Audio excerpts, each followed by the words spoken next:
I will teach you today the voice change. Voice change is very important part of a grammar.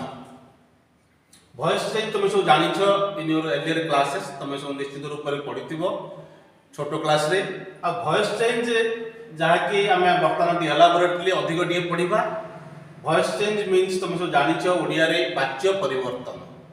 वाच्य परिवर्तन आमर होछि voice change वाच्य परिवर्तन. एई voice change को दुई भाग में करा जाइछि. गोटे हला एक्टिव वॉइस आ गोटे हला पैसिव वॉइस. एक्टिव वॉइस तुम जानिथिबो होछि कर्तृवाच्य. कर्तृवाच्य मीन्स एक्टिव वॉइस.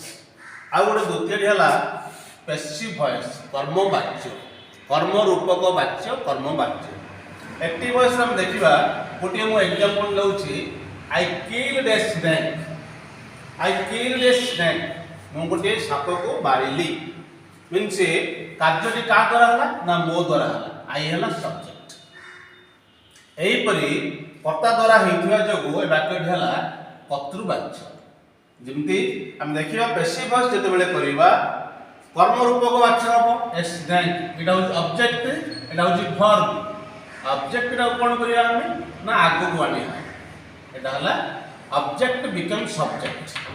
तापरे हमर मेन वर्ब तो किल्ड अछि एठी कोन होई जिवो एटा पीपी होई जिवो मींस पास्ट पार्टिसिपल होई जिवो. एई जो पास्ट पार्टिसिपल हला तापरे हम कोन करबा ना सब्जेक्ट बिकम्स ऑब्जेक्ट मींस आइटा मी होई जिवो. आ बाई सबथरे व्यवहार